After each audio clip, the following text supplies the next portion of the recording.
Hey! Hey! Hey! Grabe yun, no? Is the mic on? Test, test, test. Rinig naman ako. Yo! Hello? Yung mga nasa Facebook, TikTok, and YouTube, can you guys hear me, everyone? Yes, what's up, 18 and BBQs? Hello, what's up? What is up? What is up? What is up? Kamusta po kayo? Alam ko medyo matagal akong nawala. Medyo literal na lost talaga, as in nawala ako for a while. But this time, I'm very glad na nanonood kayo ngayon. Yes, super na-miss ko ito, na-miss ko kayo. And syempre, yung live streams ko, medyo matagal-tagal din before na nakapunta ulit ako or nagawa ko to. So, for this album, gusto ko lang syempre i-share at ipamana sa inyo na yung ganitong feeling na pero medyo mas grande or let's say outside of my room, 'di ba? Kasi laging nasa kwarto ko, laging parang intimate. For this time siguro mas binigyan ko nag all out na ako for everything in terms of album itself and syempre sa quality ng live stream ko din. Pero ayun nga. Congratulations to us unang-una syempre to you guys kasi bukod sa inaalay ko sa sarili ko tong buong album na to, wala naman ako kung wala kayo. So, thank you lang kasi binigyan niyo ako ng courage to release my own or my debut album. And ayun, sinabi ko naman dito yung journey ko. It has actually been roughly a month of preparation lang. So, ito, medyo nakakaburi nga. Nakala ko na hindi ako aabot. Pero, ayun, sobrang nagpapasalamat ako na kahit papaano talaga na-meet natin lahat. Kahit last minute nag-edit pa. Ngayon, kaka-upload lang. Yung music, hindi pa lahat final. Pero nandito tayo ngayon at nangyayari to kasi mayroong dahilan. And I think, lahat naman talaga hindi mo makokontrol, 'di ba? Parang sabi ko nga the irony na yung i-release ko na music videos no control at lahat medyo nawawala sa hindi kumaga nakadidiscard lahat and wala akong control over it. Pero ang importante nagagawa ng paraan. And I think parang it's the same thing with my Lost and Found album. Throughout my journey, my pains, my traumas, and kung paano ko siguro na nakilala or mas natagpuan yung sarili ko throughout this entire journey. Dito nyo masasaksihan lahat. And gusto ko lang sabihin sa inyo na these are all my real stories. Syempre from my past, yung mga abuse, my traumas, hindi lang naman puro sad, pero meron din masasaya. Pero I wouldn't actually sugarcoat it. Most of the things that happened to me during, syempre, my childhood up to bago ako kayo ma-meet, hindi talaga masasayang mga pagsubok or syempre mga journeys. Pero ito, bawat tracks meron kayong maririnig or yun, bawat track iba't iba yung story natin. Siyempre, nandyan ng 1999, ang Silent Cries, Honest, at Sumaya, na talagang mas mararamdaman nyo yung siguro yung intensity ng hardships ko throughout the years. Pero don't worry kasi hindi lang naman yan puro lungkot. Kasi meron pa tayo See Me, No Control, and of course, ang pinaka gustong-gusto nyo recently, Lights Out, na nagpapainit ng ng mood, 'di ba? Pero ayun, so alam niyo masaya ako kasi ngayon nasi-share ko sa inyo yung ito lang, yung authentic Josh Cullen, di ba? Sabi ko nga, thankful ako na nakakasama kayo sa journey na to. And ito yung mga nag-shape or mga humubog kung sino ako ngayon. Kung bakit ganun yung personality ko. Kasi marami nakaka-misinterpret sa akin. Kung sino ako sa person, kung yung gestures ko, kung paano ako mag-act. Pero, like what I've said, those are reactions or I'd say unintentional siguro unintentional na mga parang reactions ng mental and of course yung paano ko magsalita. Sabi ko nga, di ba, parang hindi naman ako perfect at hindi naman lahat gusto ko kung paano ako mag-isip, paano yung ginagawa ko sa araw-araw. But the most important thing in life, I think, is you keep on growing, keep on learning, and syempre, yung nag-reflect ka. And hindi ka nagsisettle for less. And that is me. Ako yung, ito yun, story ko talaga lahat to. Sinasabi ko nga, parang all throughout na sinusulat ko to, it has been really hard for me. Ito yung pinaka-vulnerable na siguro na parang napakita ko sa tao. Hindi ko ina-expect na sobrang magiging vulnerable ako dahil sa album na to. Parang coincidentally na parang naibuhos ko talaga lahat ng stories ko and wala, lumabas lang siya naturally. While it has been really easy for me to write all these in terms of lyrical, mapakahirap niya emotionally sa akin and mentally. Hanggang ngayon, pag pinakinggan ko, naiiyak pa rin ako. Pero hindi lang naman syempre dapat iyakan, di ba? It has been hard for me. Pero gusto ko lang to i-share. Ito yung courage. Parang nagkaroon ako ng courage ngayon na ibibigay ko na lahat para sa mga katulad ko na na-experience yung ganitong struggles, mayroon kayong inspiration na pagkukuhaan na hindi naman talaga imposible.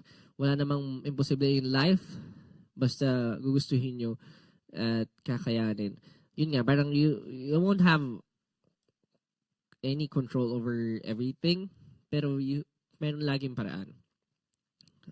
You just have to find siguro yung little happiness or kahit yung mga maliliit na appreciation sa bawat bagay na nangyayari sa atin.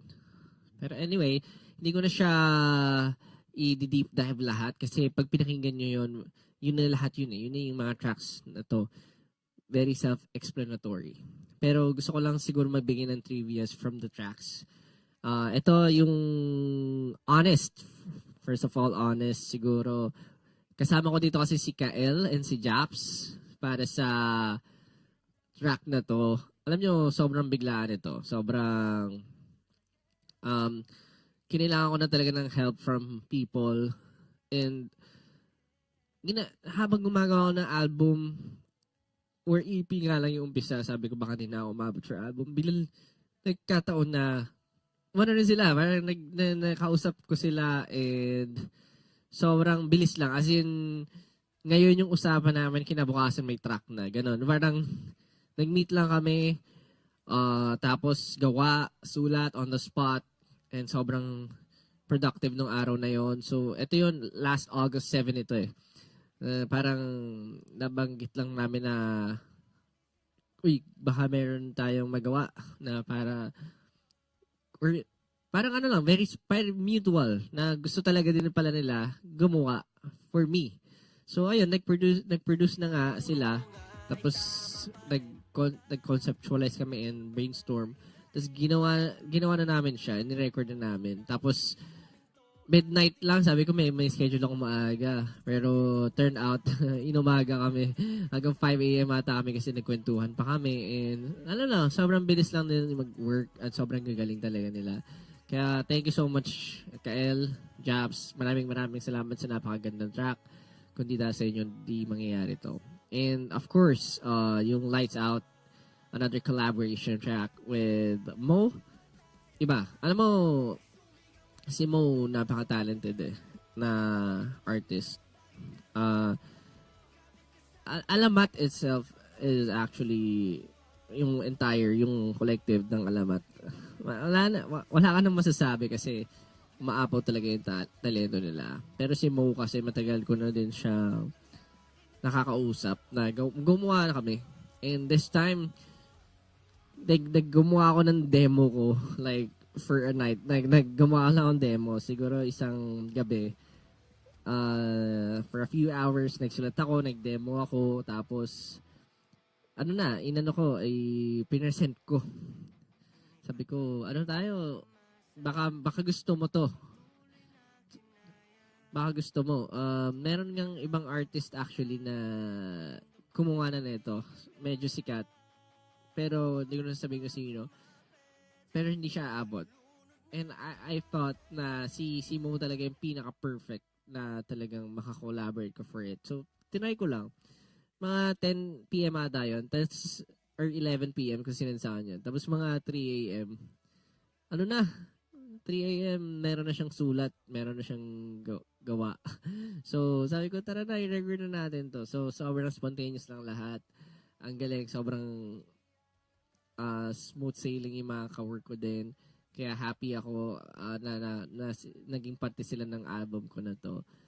And everything was just, siguro masasabi ko, bukod sa personal, kahit mahirap yung buong struggles ko, masaya kasi meron ako mga tao na nakakasama na ganito at bagong experiences.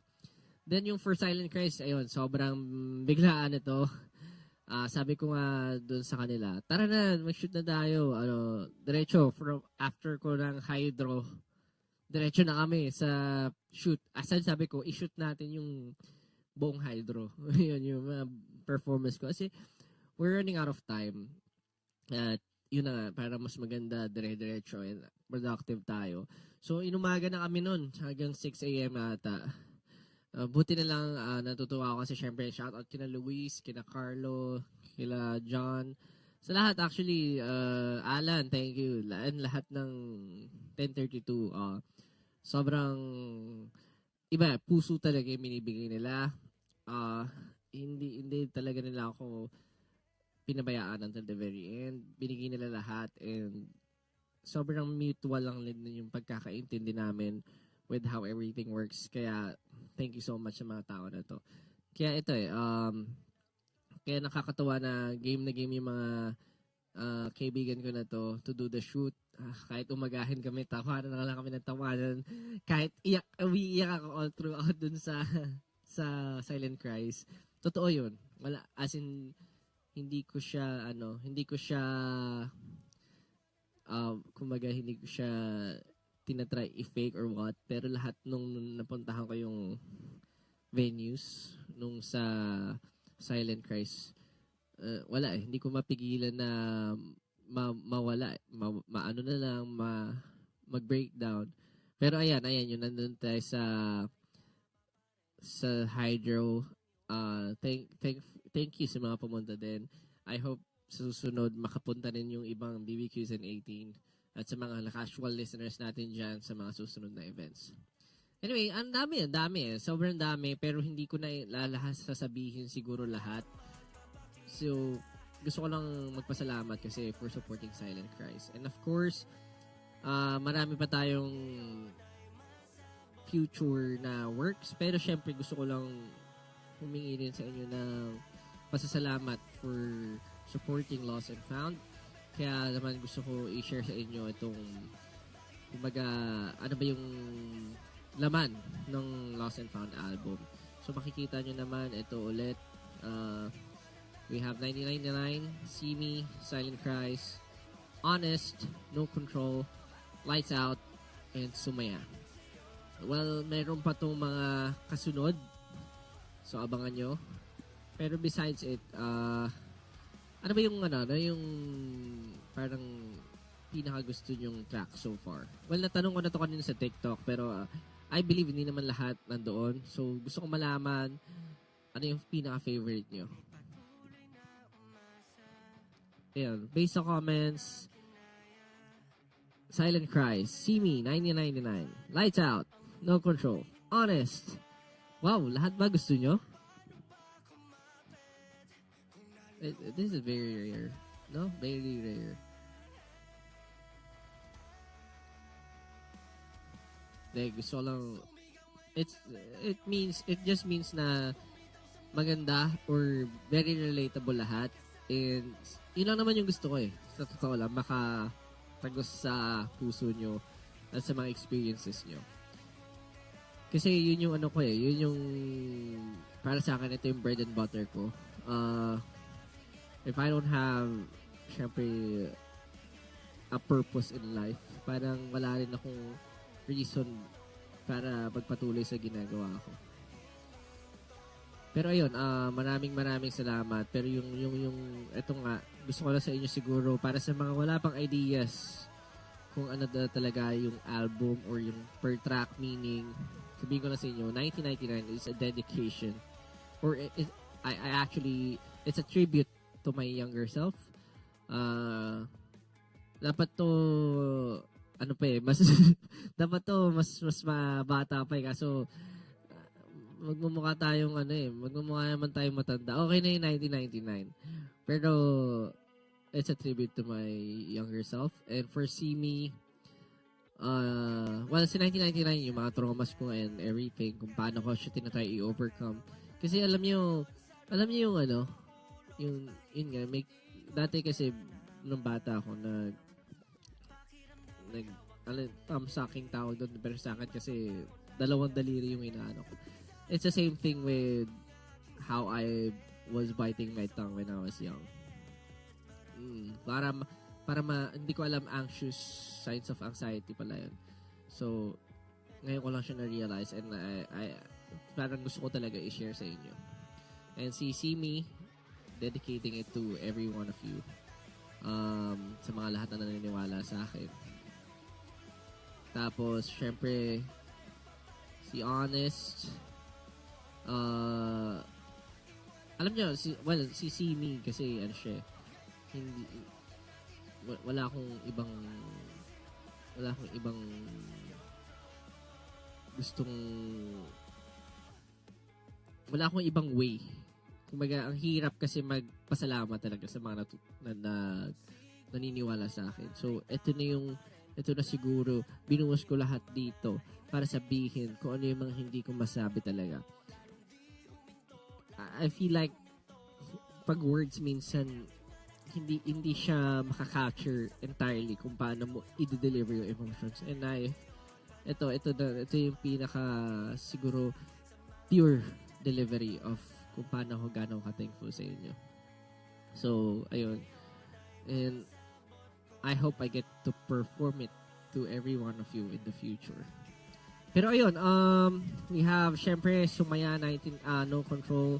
Pero ayun, Sumaya, alam nyo na to, alam nyo na rin lahat. Pero gusto ko lang, syempre, i-announce din na I'll be having, of course, I'll be having, syempre, my own merchandise. Yan. For the Lost and Found album, gusto ko lang sabihin sa inyo na meron tayong merchandise na i-release soon. So, abangan nyo po yan. Kung iniisip nyo na medyo sunod-sunod, pasensya na. Pero mas susunod-sunod rin pa natin. Pero ayun, hindi ba natin pwede i-live? Pwede na ba? Yes. So, sabihin ko na sa inyo, bago natin syempre bitawan to para sa mga nag-abang for this live. Dami ko na sinasabi. Pero ito, super happy ako na nagagawa ko yung craft ko. Yung na-express ko yung sarili ko. Although mabigat sa akin to. Mabigat talaga. Medyo hindi ko alam kung kaya ko i-perform lahat to sa harap niyo as of now kasi mabigat pa lahat siya. Pero gusto ko lang na harapin lahat ng kinatatakutan ko sa buhay, ng troubles and syempre ng mga alam mo yun, yung mga ganitong instances na akala ko hindi ko malalagpasan. Pero thank you. Kaya nga yung See Me, specifically it's the sea. Kasi takot talaga ako sa sa dagat before, 'di ba? Pero finally see me the way you see me. I feel like ngayon wala na akong pwedeng katakutan pa dahil sa binibigay niyo na inspiration and love.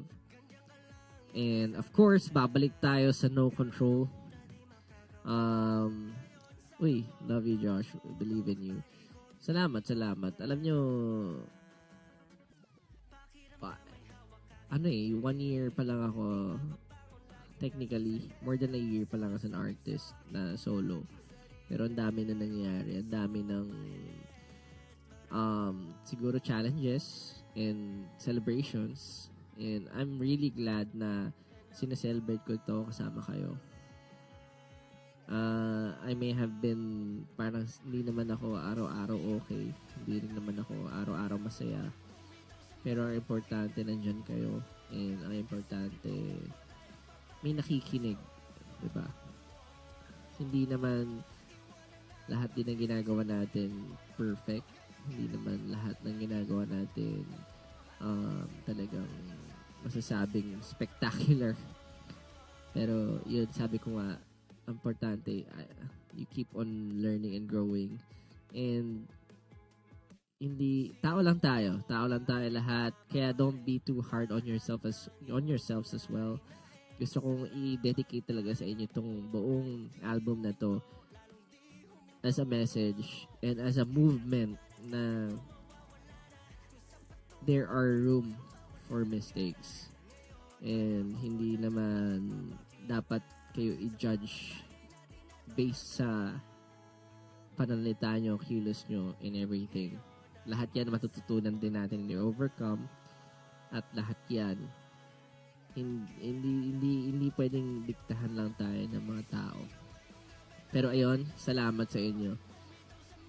What's your inspo sa Lights Out? Yung Lights Out, syempre patay ang ilaw, di ba? Dim lights. Kaya naman, di ba? Pagka mas yun lang inspiration natin dyan. You can use your imagination. Well, I'd say na medyo ito nga yung preference ko. Pero you can use your imagination na lang, di ba? So, ayun. Salamat lang for appreciating everything. Kasi, na-enjoy ko rin naman isulat yung mga katulad yan, Lights Out, See Me, yung No Control especially. Si No Control is parang sumasalamin yan sa buong journey ko eh. Kaya naman, salamat. Gusto ko lang sabihin na bago tayo matapos ang biggest announcement natin. Ano yan? Magpi-play ba muna yung video? Ano to? Okay, bago pala tayo, sige, balikan muna natin yung teaser ng No Control. Sabi, teaser daw muna ng No Control. Kung hindi nyo pa napapanood, ito yung teaser ng No Control and malapit na tayo mag-premiere. So, nasa na yung teaser? Ayun. Gusto ko lang malaman syempre yung expectations nyo for the No Control. Sobrang galing ng representation ng Silent Cries from Boss Lapis Luha. Yes. Thankful ako syempre sa mga creative team sa 1032 for executing it. Yung mga ideas ko na kahit out of this world, sinasamahan nila ako. And syempre sa mga staff na nakasama ko lagi. Salamat. So ayun, malapit na tayo sa pagpe-premiere. Gangster. Joke and collab when. Tingnan natin. Actually, mga nag-uusap-usap naman kami. Lahat kami, maganda mag-collab din kami as a group, di ba? Um, subunit. Pero ayun, rinig niyo yung balot sa labas? Walang iya. Rinig pala nila yung balot sa labas. Sarap ng balot, ah. We have 5 minutes para panoorin ang No Control. Pasensya na, medyo late na. It should have been 7 p.m. Pero sana magustuhan nyo lahat to. And of course, ano pa ba? Ayun nga, bago natin, syempre, na mental block bigla, tumigil. Nadidistract kasi ako sa mga comments nyo eh. Bago tayo, syempre, matapos, biggest announcement to make ko, meron po akong solo album concert this coming September 28 sa New Frontier Theater. So, ito na yan, September 28 solo album concert. It's for the Lost and Found, syempre. And this is gonna be my first ever concert. Lagi ako nasa festivals, lagi kung saan nyo nakikita, everywhere, every day, every how, every when, basta ganyan. Pero for the first time, magkakaroon po ako ng solo concert. So, ayun po, para sa mga, syempre, nag-aabang for this opportunity, ayun, sana makapunta po kayo. And we will be posting the details soon. Siguro ito na yung tamang time, syempre, para gawin to.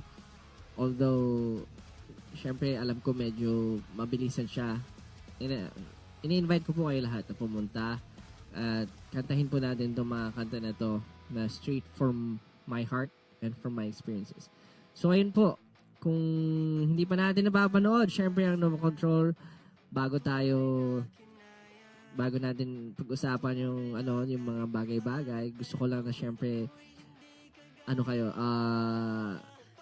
kung ano man yung pinagdadaanan nyo, itong No Control, minsan okay lang din sumabog, minsan okay lang din na siguro magwala and sumigaw, tumakbo, at alam mo yun, just run away from everything. Parang ito yung talaga nararamdaman ko during those times na hindi ko siya magawa. Pero to be honest, minsan nagagawa ko rin siya. Tinanay ko kumuwala sa totoong mundo. Pero ayun, malapit na po tayong umalis. Salamat sa inyo. Pero bago tayo umalis, gusto ko po sanang pasalamatan syempre lahat ng mga tao na sumubaybay ngayon. At syempre to my team, sa mga staff, at sa lahat po ng bumubuo ng JC brand. At syempre sa 1032 Lab, maraming salamat. Utang na loob ko sa inyo lahat tong buong album. Syempre, creative executions. Maraming salamat po kasi binigyan nyo ng buhay lahat ng storya na gusto ko. At binigyan nyo rin ako ng ideas kung paano natin papagandahin. Syempre sa Sony Music Philippines, sa Acer, salamat.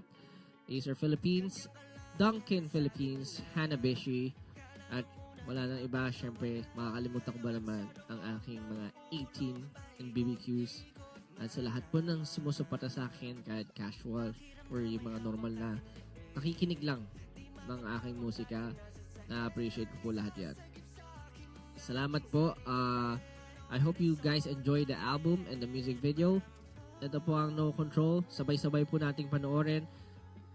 Please leave a comment and please share it to your friends, your families, at kahit kanino. Maraming salamat. It means everything to me. Lahat po ay binuskod para sa album na to at sa music video na to. Kayo po ang aking inspirasyon. Salamat. I love you so much, guys.